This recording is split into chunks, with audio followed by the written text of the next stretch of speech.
Hello rock stars, क्या हालचाल। बढ़िया, शानदार, मस्त। और आप सभी का स्वागत है पीसीआई इंस्टीट्यूट के इस इनक्रेडिबल प्लेटफॉर्म पर, तो जहां हमने लगभग हम अभी एग्जाम के हिसाब से पढ़ रहे हैं। सभी स्टूडेंट यहाँ पे जो बैठे हुए हैं, सभी का कल एग्जाम है विज्ञान का, सभी का कल पेपर है कौन का, विज्ञान का। और जो भी हमारे साथ स्टूडेंट अधिक से अधिक कनेक्टेड है, सभी का विज्ञान का पेपर है आने वाले वक्त में। तो आप सभी को पहले तो आपके एग्जाम की शुभकामनाएं। कोई बड़ा एग्जाम नहीं है जिसमें आप क्लास को ड्रॉप करें, कोई बड़ा एग्जाम नहीं है, पर ये क्लास आपको तब मिलेगी जब हमारे 10th वाले पेपर देके आ जाएंगे घर पे। तो उनके लिए तो कोई मतलब है नहीं इस चीज का। बट जो हमारे आने वाले स्टूडेंट हैं, जो मेरे से जुड़े हुए हैं, जिनका एग्जाम लेट है, उन्हें क्या है, उन्हें फायदा होगा। तो कोई बात नहीं है, थोड़ा बहुत तो ऑफलाइन को फायदा, थोड़ा बहुत ऑनलाइन का फायदा, और आपका रिवीजन हो जाएगा। क्या जाएगा भैया, आपका रिवीजन। तो ये ऐसे एग्जाम नहीं है जिसमें आप क्लास को छोड़े या सब्जेक्ट अगर ना पढ़े। ये सिर्फ एक सिंपल एग्जाम है, जो फॉर्मेलिटी है उन्हीं को निभा रहे हैं, कोई नई चीज नहीं है। अगर नंबर भी कम आएंगे तो भी सह लेंगे, पर जो वार्षिक परीक्षा है उसमें अगर 90 नंबर से कम आ रहे हैं तो नहीं सहेंगे बिल्कुल भी। कितने नंबर आना चाहिए, 90 नंबर आना चाहिए। 95 का हमारा टारगेट है विज्ञान में, और मेरी गारंटी है आपसे एक भी क्वेश्चन बाहर नहीं जाएगा, आपसे एक भी क्वेश्चन बाहर नहीं पूछेगा। हम चाह रहे हैं कि कुछ दिन बाद आपके पेपर लेंगे। जैसे ही आपको कुछ चैप्टर्स आगे बढ़ते हैं, 3 या 4 के समथिंग, तो सारे ऑनलाइन और ऑफलाइन के सारे स्टूडेंट एक साथ बैठेंगे और सभी का पेपर होगा। पूरा खर्चा पीसीआई का है, पूरा पीसीआई उठाएगी, कोई बड़ी बात नहीं है। लेकिन स्टूडेंट, हम चाहते हैं कि आप हकीकत में पढ़ें। कि आज हम जैसा तेरे का माहौल देख रहे हैं, आज एक 4th क्लास की बच्ची ने मुझसे कहा, सर मेरा एडमिट कार्ड दिला दो। उस वक्त मैं खुद अंदर से कांप गया भैया, कि देखो फीस का कल्चर कैसा है इस दुनिया में। कि भाई एक एडमिट कार्ड बच्ची को इसलिए नहीं मिल रहा है कि उसकी फीस जमा नहीं है। ये कल्चर चेंज होना चाहिए कहीं ना कहीं। आप सब इस बात से सेटिस्फाई हैं कि प्राइवेट स्कूलों में जिस तरीके की क्या होती है, मनमानी। 4 चौथी क्लास के बच्चे की 7,000 फीस है। अब बताओ, आप इतना पढ़ाते नहीं है टीचर, फिर कितना ले रहे हैं, 7,000। हम तो गवर्नमेंट में पढ़ रहे हैं, पर ऐसा नहीं है, हम भी टैक्स दे रहे हैं कहीं ना कहीं, हमसे भी सब निकाल के रख रहे हैं वो। तो पढ़ना सभी को चाहिए, इसीलिए पीसीआई इंस्टीट्यूट हमेशा आपके साथ है। और अब हम रिवीजन करने वाले थे, तो पहला ही लेसन हमारा कौन सा है, रासायनिक अभिक्रिया एवं समीकरण। अब रासायनिक समीकरण क्या है, पहला क्वेश्चन मेरा आपसे है, क्योंकि अभी तो आप डाउट नहीं पूछेंगे, कुछ देर तो मैं ही आपके मेरे से डाउट क्लियर करूंगा। रासायनिक समीकरण क्या है भाई, बताओ।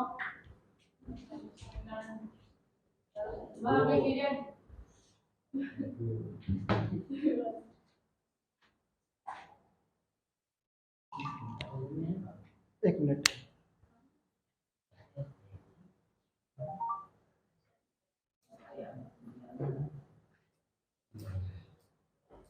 बहुत बढ़िया।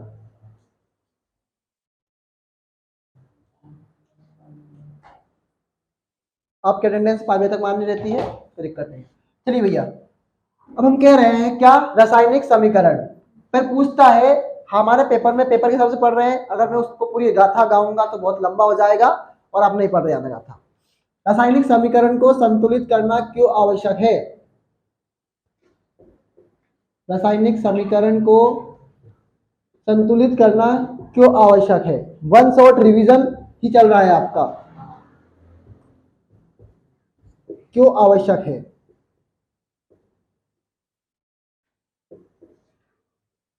अब भाई हमें पता है कि तत्व क्या होते हैं, सोडियम है, पोटेशियम है, आयरन है, ये सब क्या है, तत्व है।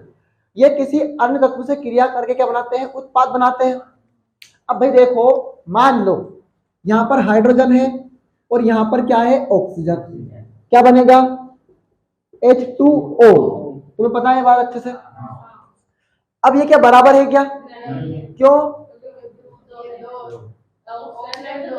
अगर रासायनिक समीकरण संतुलित नहीं होगा तो हमें जो तत्व में जो जितने मोल की हमें आवश्यकता होती है उसका पता भी नहीं चलेगा। दूसरी बात, द्रव्यमान के संरक्षण का नियम का पालन भी नहीं होगा। तो हम क्या करते हैं, रासायनिक समीकरण को संतुलित इसलिए करते हैं ताकि द्रव्यमान के संरक्षण के नियम का पालन हो सके। किसका पालन हो सके, द्रव्यमान के संरक्षण के नियम का पालन हो सके। इसीलिए हम क्या करते हैं, रासायनिक समीकरण को संतुलित करते हैं।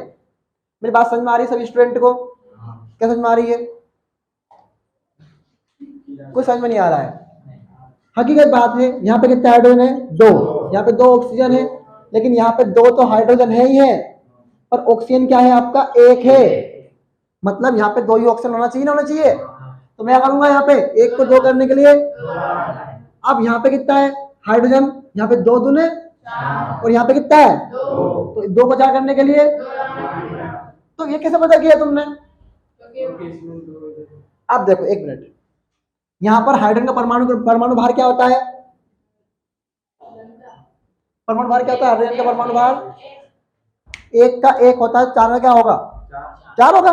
स्पष्ट बात है, तुम्हें सब पता चल रहा भैया, तुम बोलने ही चाहते, बस तुम्हें बोलना आता ही नहीं है ना, अभी सिखाया नहीं तुमने। तो 1 का 1 है तो 4 का क्या होगा 4। अब ऑक्सीजन का बताओ भैया, एक ऑक्सीजन का परमाणु क्रमांक क्या होता है?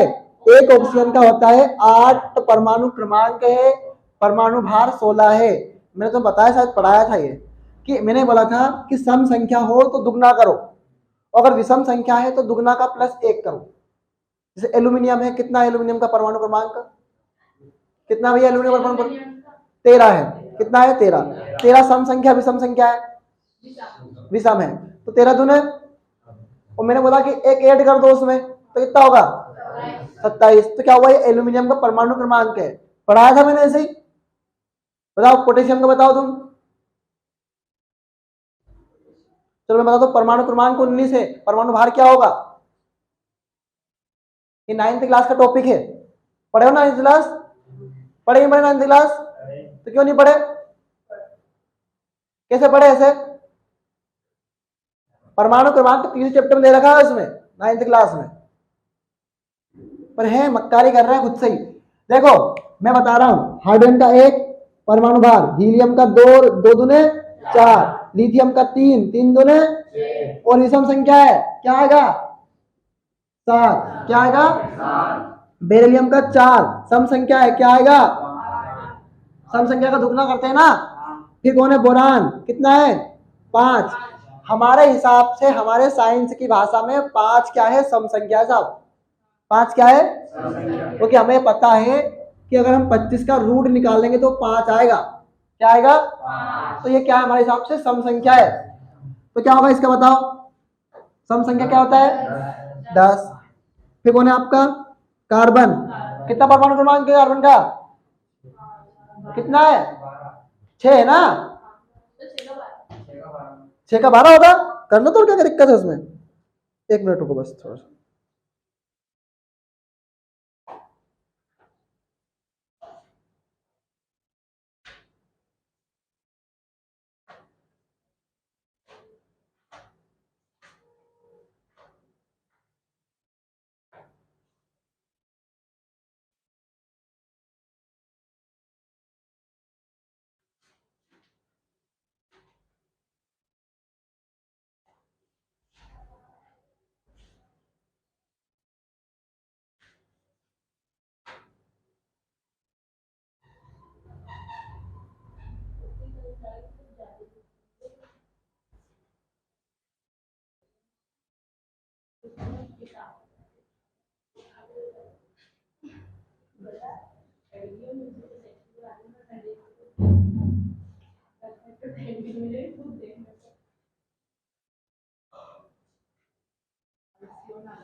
क्या बता रहा हूं मैं, कार्बन 6 है, सम संख्या विषम संख्या है। सम का मतलब ये होता है जो टेबल में आए, 20 टेबल में आए, 6 आता कि नहीं आता है, 2 तिया 6, 3 दूने 6, आता नहीं आता है, तो 6 क्या है? सम संख्या है ना। सम क्या, वही तो सम होती है कि जो टेबल में आए। तो कार्बन का क्या होगा बताओ, क्या होगा 12। नाइट्रोजन का 7 है, 7 सम है या विषम है? क्या है? विषम है। तो इसका 3 होते हैं, 14 भी होता है और 15 भी होता है। आप जो चाहो याद कर लो। अभी आपकी कौन सी इच्छा याद करने की है? 14 का याद कर लो भाई, अच्छा है, ये भी सरल है और ये भी सरल है। तो 2 समभारिक है इसके, 14 और 15। कितना है? और 15। इसे थोड़ा सा मोबाइल को बाहर लेके चल जाना, और जैसे नेटवर्क मिल जाए ना कर देना, इसे मैसेज पहुंच जाएगा यार। बस थोड़ा सा छिड़ाव के पास या इधर किधर चले जाना। अब कौन है आपका ऑक्सीजन, ऑक्सीजन का 8। अब 8 दूने सम है कि विषम है? 8 सम, तभी दुगना किया है। अब प्लस 1 नहीं होगा, 4 दूने 16। फिर कौन आएगा आपका? क्लोरीन। कितना है? सम है कि विषम है? पर 9 तो आता है टेबल में, 3 तिया 9, तो सम होना चाहिए। तो ऐसा क्यों कि विषम है? बताओ क्यों, मैं तो पूछ रहा हूँ क्यों विषम है? भाई एक टेबल में आता है, अदर में नहीं आता है। 3 तिया 9, 9 आना चाहिए 20 टेबल में, इसे एक ही में तो आता है। 3 तिया 9, 9 का 9 तो 9 तो गुड टेबल है। क्या होगा भैया? 9 दूना 18 और 1, क्योंकि विषम संख्या है। फिर कौन है आपका? नियोन। कितना है? सॉरी, हाँ नियोन 10, 10 दूने 20। फिर कौन आएगा आपका? सोडियम 11। सम संख्या विषम संख्या है? विषम है, तो क्या होगा? 11 दूना 22 और 1 23। फिर कौन आएगा आपका? मैग्नीशियम। कितना है? 12। अब 12 सम संख्या विषम संख्या बताओ? तो 12 दूने 24। अब कौन आएगा आपका? एल्यूमिनियम। कितना है? 13। सम है कि विषम है? तो 13 दूने और 1 27। फिर कौन है आपका? सिलिकॉन। अब शिवानी बताएगी। 14 है इसका। 14 सम है या विषम है? बताओ, कोई घबराओ मत, कोई दिक्कत नहीं है, घबराओ मत, बिना उसको बताओ सम है विषम है? सम है। सम संख्या हम क्या करते हैं? दुगना। हाँ दुगना करते हैं, 28 हो गया। अब कौन है आपका? फास्फोरस। फास्फोरस में 15 एक ही टेबल में आता है नहीं, पर 2 में आता है। 3 5 15 और 5 3 15। तो सम संख्या विषम संख्या बताओ? पर ये विषम है, हर पर भाज्य है। विषम है पर क्या है? भाज्य है। पर हम तो विषम की बात कर रहे हैं, तो हमें दुगना करना है, तो 15 दूनी 30 और 1 31। सल्फर का 16, 16 दूने। फिर कौन होगा आपका? क्लोरीन 17। 17 सम है विषम है?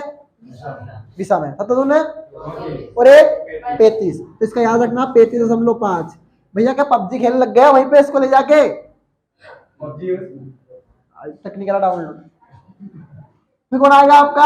आर्गन। कितना है? 18। उतर गया क्या? चला यार मैसेज तो। बस यार भाई यार, इस तो हद कर दी यार भाई। ओटी छोटे लोग थोड़ा सा, अगर मैसेज ना जाए तो मैं तो भरा जाऊं इतना मेरे। किसका कौन सा भैया? कलेक्टिव कर देना इसको। स्टूडेंट परेशान होते हैं। 18 कितना है? 18 सम है विषम है? 18 दूने 36। क्या होगा? 18 दूने 36 हो जाएगा भैया। अभी समझाना 35.5 क्यों आया? ये क्लोरीन अपवाद है, इसमें थोड़ा सा आधा बढ़ जाता है, 1.5 बढ़ जाता है, मतलब 1 भी नहीं 1.5 बढ़ता है इसमें सीधा, तो 35.5 आया। ये याद रखना पड़ेगा, बहुत IMP क्लोरीन। फिर कौन है आपका? पोटेशियम। कितना है? 19। 19 सम है विषम है? तो 19 दूने 38 और 1 39। नहीं दिख रहा वहां तक, दिख रहा है वहां तक। चलो कैल्शियम 20। कितना होगा? चल क्यों? सम संख्या का दुगना। ठीक है, हाँ याद करना है, नोट नहीं करना है इसको। अब समझ में आया कि नहीं आया? कोई दिक्कत है किसी को भी यहाँ तक कि सम संख्या को, सम संख्या का कर रहे हैं अपन, दुगना कर रहे हैं? कहाँ जा रहा है वैसे तेरे रे मेरे?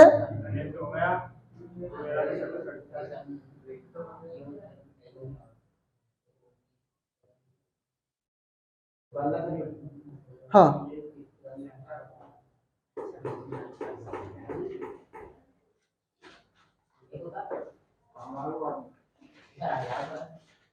नहीं हटो तो।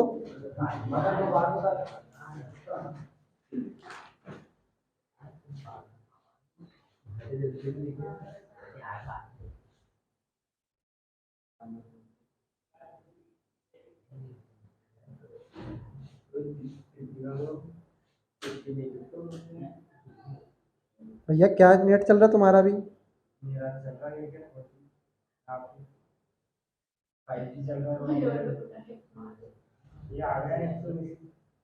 आ गया? कौन सा ग्रुप में से आया? श्योर?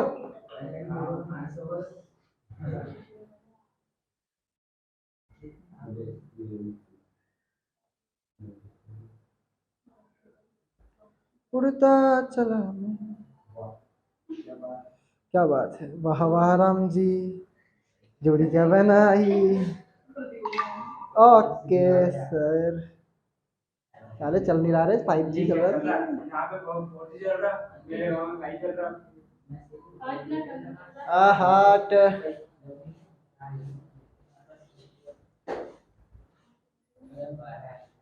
तुम चालू कर रहे हो हॉटस्पॉट? भाई का चलता नहीं है नेट यार। नेट नहीं मिल रहा तुम्हारे गैलेक्सी का? कौन सा गैलेक्सी का? किसका गैलेक्सी वाला मोबाइल? तो भिखारी होने हॉटस्पॉट के। मैंने एक बार चालू किया, 4-5 डिवाइस कनेक्ट हो गए एक साथ। मेरे गांव में चल देगा, मोबाइल फट जाएगा, इतना मोबाइल का नेट मिलता है।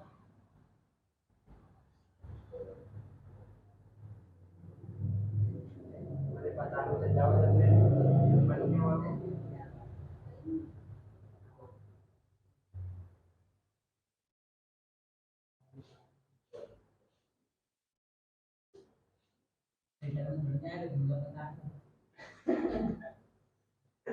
यार चला दो नेट यार थोड़ा सा यार। तुम तो हद ही कर रहे हो। किसके? तो बहुत पास आके खींचो ना यार, तो कोई दिक्कत नहीं। ये कैच कर लेता कैमरा तो अच्छा। जाओ जाओ जाओ तुम भी लाओ, जाओ दोनों फोटो खिंचवाते आ जाओ। अरे आओ, मैं क्या बात, चश्मा पहन के खिंचवाते, चलो आओ। लाओ इधर, मैं बता फोटो खींचने का तरीका बताता हूँ मैं। कैसा पहनो? अरे हाथ में तो लिख लेना बात में भैया, इधर देख के खींचना भाई फोटो। भैया चश्मा बोले क्या वो वाला मैं पहनूंगा उसको। अबे दे दे रहा उसको तो, मैं तो बस दिखना चाहिए भाई, वो थोड़ी धूल थोड़ी दिखेगी।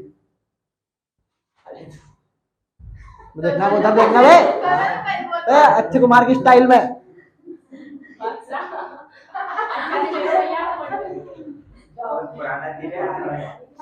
हाँ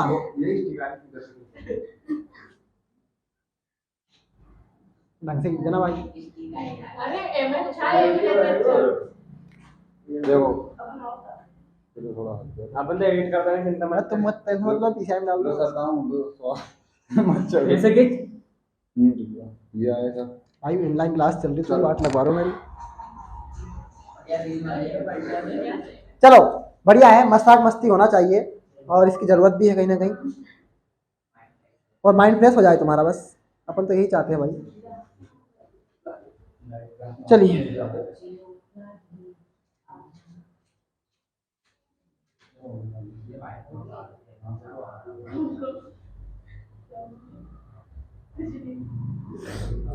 इसको चलाओ, किसी चलाओ, बस इसको चलाओ, इस वीडियो को पूरे को। चलो ठीक है, नोट कर लिया भैया, सभी नोट कर लिया होगा उम्मीद है मुझे, ऐसे ही।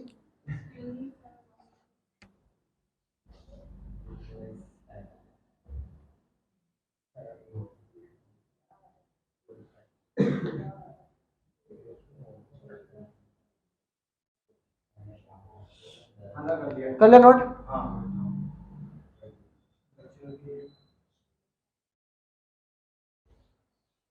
भाई साहब गलत कर दिया पूरा सिस्टम यार, 1 मिनट क्लास।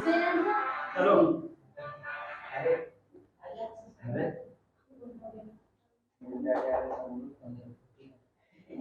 चलिए भैया अगला पढ़े, चलिए अगला पढ़े। हो गया, सारे जमाने की टेंशन अपन ने ले रखी है और अपन ही करते हैं पूरी टेंशन को क्लियर। अगला क्या है, आपको समझ में आ गया ना?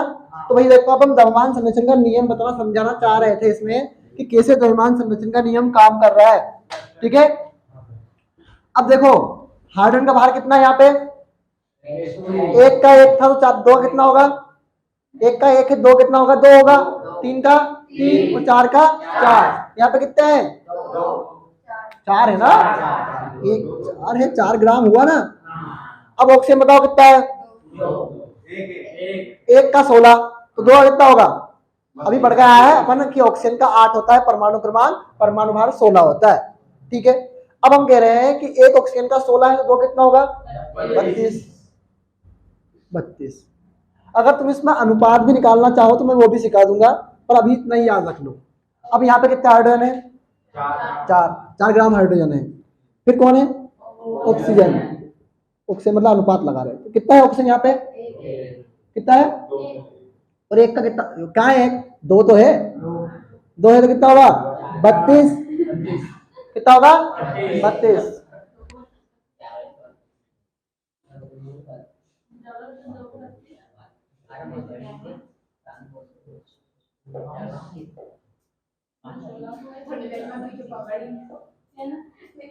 ठीक है, अब देखो मान लो इसको तुम अनुपात में निकालो तो 4 एकम 4 आठे 32, तो कितना आ रहा है 1 अनुपात 8।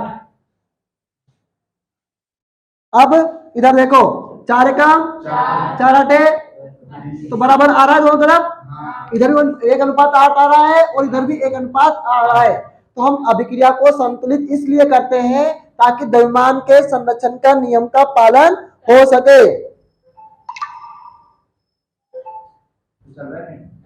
चल रहा है भाई, कहाँ का चल रहा नहीं चल रहा यार। अरे यार मेरे पास 17 टेंशन रहती है मेरे साथ क्लास की, इनकी टाइम चेंज करूंगा तुम्हारा थोड़ा बहुत। आ गई क्लास क्या 1 अनुपात 8 आया, इधर भी आया 1 अनुपात उधर भी आया। तो हम समीकरण को रासायनिक समीकरण को किसको इसलिए संतुलित करते हैं ताकि द्रव्यमान संरक्षण के नियम का पालन हो सके। और बताएगा कौन द्रव्यमान संरक्षण का नियम? किसी 9th अच्छे से पढ़ी है? तो कौन स्टूडेंट जो यहाँ पे 9th अच्छे से पढ़ के आया है? हाँ, तो ना ही तो उसको हम उत्पन्न कर सकते हैं और ना ही उसे हम खत्म कर सकते हैं।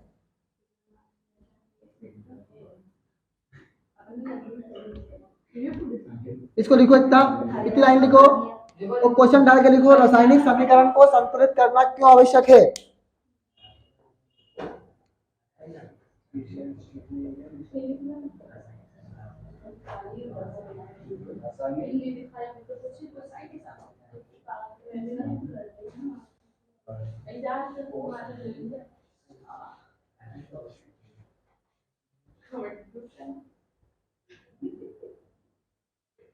नोट करो भैया इसको इतना।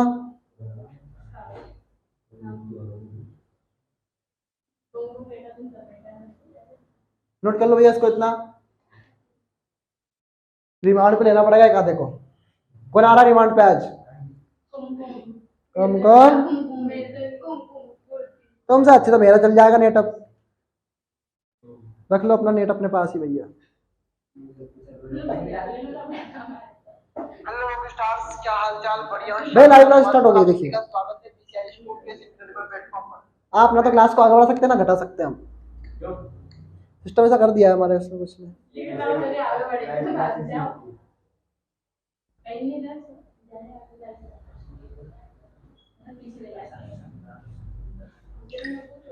ठीक है, समझ में आया ये बात, कहानी समझ में आई? अब हम पढ़ेंगे डायरेक्टली। अब हम आपको कोई नोट निकालना होगा, आपको पेपर के हिसाब से पढ़ाना है।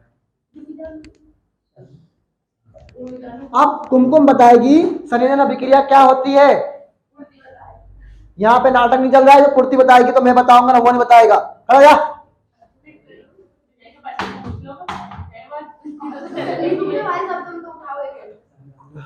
बताओ भैया संयोजन अभिक्रिया क्या होती है?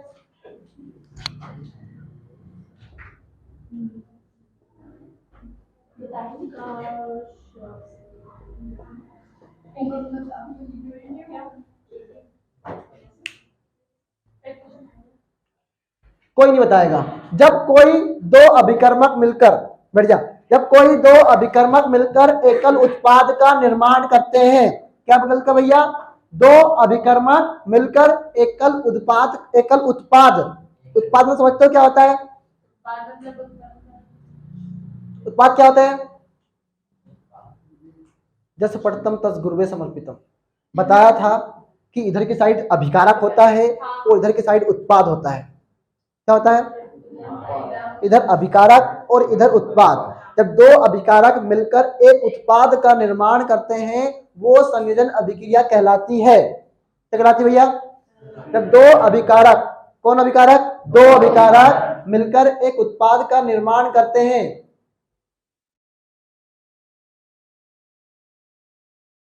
एक उत्पाद का निर्माण करते हैं। अब मैं बता रहा हूं, जैसे कैल्शियम ऑक्साइड है, कौन है?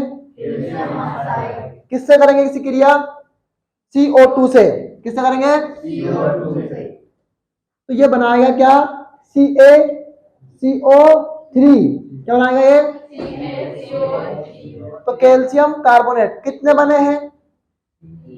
कहाँ 3 बने? पूरा एक ही तो है। तो दो अभिकारक मिलकर एकल उत्पाद का निर्माण करते हैं। क्या करते हैं? कौन सा अभिकारक? कितने अभिकारक? दो मिलकर एक बनाए, 2 in 1। याद रख लोगे 2 in 1। तो वो क्या है आपके? क्या है वो आपका? संयोजन अभिक्रिया। वो क्या है? संयोजन अभिक्रिया। अगला कौन है आपका? वियोजन अभिक्रिया। अगला कौन है? वियोजन अभिक्रिया। अब बात यह है कि जब भैया क्या हुआ, दो लोगों की शादी हुई तो वो एक बन गए, बोलते अपन क्या उसको? कपल, अपने गांव की भाषा में, या फिर बोलते हैं जोड़ा बोलते हैं। क्या बोलते हैं इसको? आप नहीं बोलते? हाँ तो शहर में बोलते होंगे, ठीक है। अब कहानी ये है कि उनमें तलाक हो गया। उनमें क्या हो गया? अब तलाक करवाओ। पहले शादी हुई दोनों की और बनाया क्या? Calcium carbonate. क्या बनाया? जोड़ा बन गया। अब उनका तलाक हो जाता है किसी कारणवश, तो CaCO3 गरम करेंगे। गरम मतलब लड़ाई झगड़ा। गरम मतलब क्या होता है? कौन सी अभिक्रिया में? वियोजन अभिक्रिया में। कौन सी अभिक्रिया में? लड़ाई झगड़ा हो रहा है साहब। अब लड़ाई झगड़ा करने से क्या हुआ? इन दोनों में क्या हो गई? फूट पड़ गई। क्या पड़ गई इनमें? और ये अलग अलग हो गए। तो जो पहले था वही बन जाएगा भैया, मतलब पुरुष है तो पुरुष ही रहेगा, महिला है तो महिला ही रहेगी। तो ये पुरुष है और ये कौन है? महिला। तो भैया अलग अलग लिख दो इनको। तो CaO प्लस CO2। समझ में आया कि नहीं आया? तो उतार लो भैया। लॉजिक तो बहुत है भाई, तुम समझने की चेष्टा तो करो एक बार। क्या हुआ? तो और कहां चला एग्जाम्पल भाई? कोई भगवान के पास थोड़ी जाता हूं मैं रोज, हैं?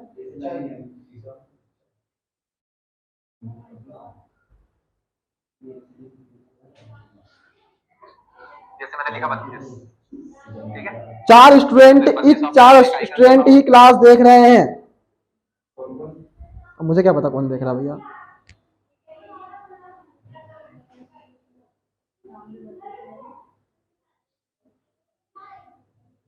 तो होगा, यानी कि इसमें इकाई का कितना जाएगा आपका? 2। इसमें दहाई का कितना होगा आपका?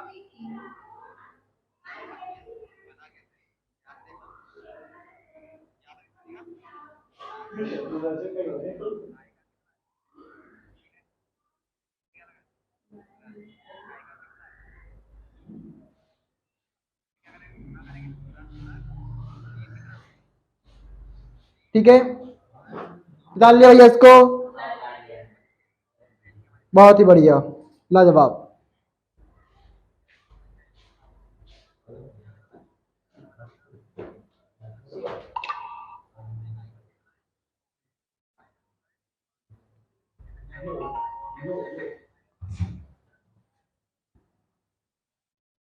तलाक तलाक की कहानी पढ़ ली। अब कौन आएगा आपका? विस्थापन अभिक्रिया। क्योंकि इस लेसन में मैं टाइम पढ़ा रहा हूं पूरा। कौन आएगा आपका? विस्थापन अभिक्रिया।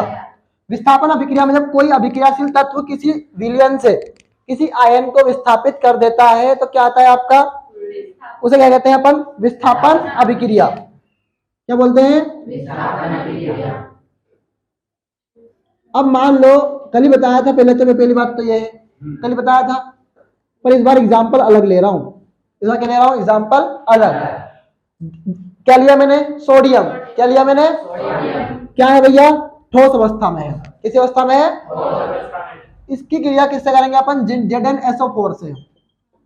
और मैंने तुम्हें कहा है कि ये जो Zn है ये सोडियम के बाद आता है। कल ही पढ़ाया था, परसों पढ़ाया था मैंने। देखो यहाँ पे सोडियम कहाँ है, 11 नंबर पे है, और जिंक कहाँ पे है, 30 नंबर पे है। तो कौन अधिक क्रियाशील होगा? सोडियम होगा। एग्जैक्टली बात है, पहले आ रहा है ना सोडियम, तुम बाहर चले गए थे उस टाइम पे। हाँ, मजाक में नहीं, सच में कह रहा हूं। तो क्या होगा भैया, कल की बात नहीं है, परसों। तो हम क्या कह रहे हैं, जब कोई अभिक्रियाशील तत्व किसी दूसरे अभिक्रिया किसी यौगिक से या आयन से क्या करता है, आयन का विस्थापन कर देता है, तो वो क्यों कर रहा है? क्योंकि वो अधिक अभिक्रियाशील है। किससे? इससे। कैसे अभिक्रियाशील अधिक है? पहले आ रहा है। क्या आ रहा है? किससे आ रहा है पहले? जिंक से। कौन आ रहा है पहले? सोडियम आ रहा है। कौन आ रहा है? क्या बनाएगा भैया? NaSO4। पर ये गलत है। कैसे गलत है? बता रहा हूं। ये प्लस, ये 2 प्लस और ये 2 माइनस। ये क्या है? 2 माइनस। कल ही बताया था मैंने कि प्लस अगर बराबर ज्यादा है तो माइनस भी क्या होना चाहिए? ज्यादा होना चाहिए। मतलब इक्वल होना चाहिए आयन, तभी क्या है, रासायनिक समीकरण संतुलित होता है। इसके पास कितने माइनस है? 2।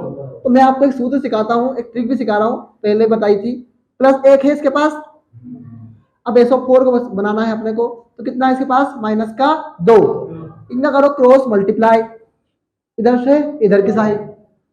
फिर क्या करो भैया? Na2। देखो अगर Na का मल्टीप्लाई 2 में करेंगे तो क्या होगा? Na2। फिर SO4 का मल्टीप्लाई 1 में करेंगे तो क्या होगा? SO4। क्या होगा? Na2SO4।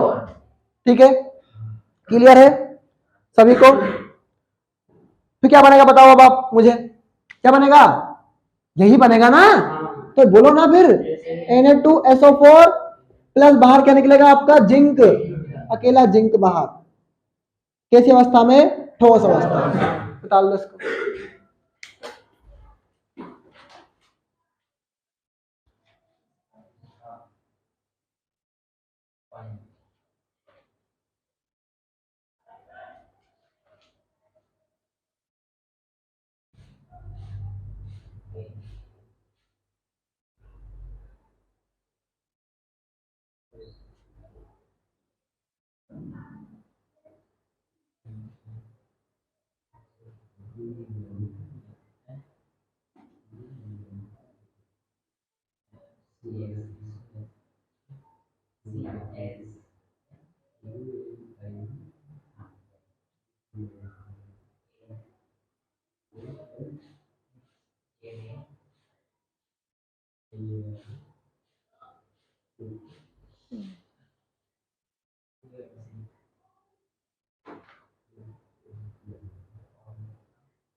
ठीक है, कोई समस्या किसी को भी? कोई दुख दर्द हो रहा है क्या? नहीं, होना भी नहीं चाहिए भैया। हाँ पूर्ति, समझ में आ रहा है? क्या समझ में आ रहा है? क्या क्या पढ़ लिया अपन ने अभी तक? जस पठतम तस गुरुवे समर्पितम। जो पढ़ा जैसे ही समर्पित कर दिया। कुछ नहीं लगेगा ना हमें यहाँ से। एक रद्दी भाषा ज्ञान मत लेके जाओ, सब मुझे लेके जाओ यहीं पे। क्या लेके करोगे? क्या करोगे तुम लेके उनको? तुम्हें दिमाग तो है नहीं, तुम करोगे उनका यूज की है सब में है 1300 ग्राम का, 1350 ग्राम का। ठीक है, बता दो भैया। सर जाए तो बता देना मेरे को, है कितना टाइम बचा? हाँ तो वो तो कोई दिक्कत नहीं, आराम से बैठ जाएंगे। अगला है द्विविस्थापन अभिक्रिया। अगला क्या है? अगला द्विविस्थापन अभिक्रिया भैया। और द्विविस्थापन अभिक्रिया में क्या होता है? ऐसी अभिक्रिया जिनमें आयनों का आदान प्रदान हो। जिनमें क्या हो? और तुम बताइए आयन क्या होते हैं?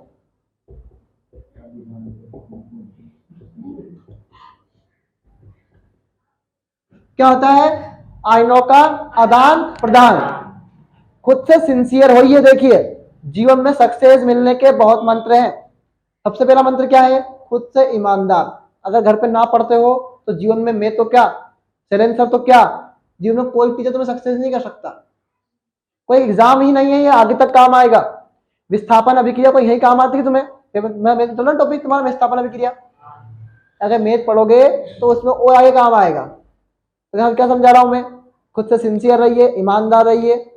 ये वीडियो अगर बनता है तो वो आपको भी फायदा है, ऐसा नहीं कि ऑफलाइन स्टूडेंट आ रहे तो कोई फायदा नहीं है, आप बात ले सकते हो भैया कभी भी, क्या दिक्कत है। जो समझ में नहीं आया फिर खोल लिया एक बार, जिनमें आयनों का आदान प्रदान हो। अब देखो अभी हाल ही पढ़ाया था, ये NaCl है, तो क्या है, इसके पास आयन है, प्लस भी है और माइनस भी है। क्या है इसके पास, भैया ये रिंगटोन बंद कर लो, ऐसा लगता है ये बंद हो गया है। तो NaCl ठीक है। अब हम एक और आयन लें, हम क्या करें, एक और आयन लें। मैंने कल पढ़ाया था कौन सा, BaSO4 कर लो, क्या कर लो, BaSO4 मतलब बेरियम सल्फेट। क्या पढ़ेंगे,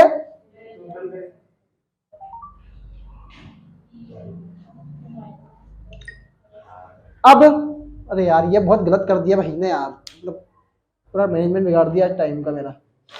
अब BaSO4 ये 2 प्लस है तो ये 2 माइनस होगा, क्या होगा, 2 माइनस होगा। अब हम बात कर रहे हैं क्या, NaCl BaSO4 आयन सबके पास है, इसके पास प्लस है, इसके पास माइनस है, इसके पास 2 प्लस है, इसके पास 2 माइनस है। यहाँ पे 2 प्लस आया तो यहाँ पे 2 माइनस आया कि नहीं आया, मतलब आयन बैलेंस है। तो समीकरण को संतुलित करने के लिए क्या होना चाहिए, आयन का बैलेंस होना भी क्या करना चाहिए, जरूरी होना चाहिए।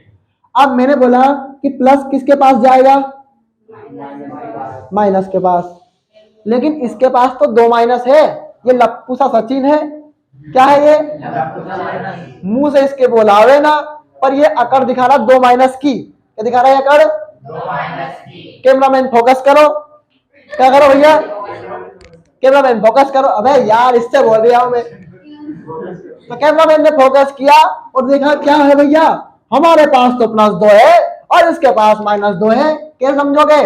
हमने बोला आपको ट्रिक सिखाई है, +1 लिख लो भैया। हम बहुत शांत आदमी थे तो हम थोड़ा झुक गए, हमने क्या करा, लेकिन हमारे झुकने से क्या हुआ, ये भाई साहब भी झुक गए, उन्होंने बोल दिया लो भैया मेरा -2 भी ले लो। तो क्या करा इसने, मेरा -2 लिया तो ये ले लिया। इसने बोला अरे एने दादा क्या कर रहे हो, मैं तुम्हारा -2 ले रहा हूं। एक -2 कहां का चला गया, एने के पास, ये +1 किसके पास चला गया, क्या बनेगा, Na2SO4 क्या बनेगा। तो कैमरामैन ने फोकस किया और हमारे स्टूडेंट को समझ में आया। इससे अच्छी बात क्या हो सकती है हमारे जीवन में। अब कौन बचा आपका, Ba, क्या बचा, लिख लो भैया Ba। और कौन बचा आपका, Cl, पर ये तो गलत है, इसके पास तो 2 प्लस, इसके पास -1। बताओ क्या करोगे, वही ट्रिक अपनाओ, थोड़ा रफ्तारी भले करना पड़े पर वही ट्रिक अपनाओ। फिर इसको झुकाया अपन ने तो इसके पास +2 आया, फिर Cl को झुकाया अपन ने -1 आया, क्रॉस का मल्टीप्लाई कर दो, क्या आएगा, Ba1 Cl2, अपन 1 को लिखते ही नहीं है तो क्या होगा, BaCl2। किस किस को समझ में आया, बहुत ही बेहतर, तुम्हें समझ में आ गया, आ गया ना, बोल दिया करो, ना समझ में आए तो बोल दिया करो, कोई दिक्कत नहीं है, कोई टीचर तुम्हें कोई डांटना थोड़ी है इसके लिए। अब देखो नई नई ट्रिक है समझाने के साथ, अब किस समझ जाते हो ये इंपॉर्टेंट है। अब टीचर वही है जो 10 ट्रिक समझाए आपको, रट रटाया ज्ञान नहीं पढ़ाए।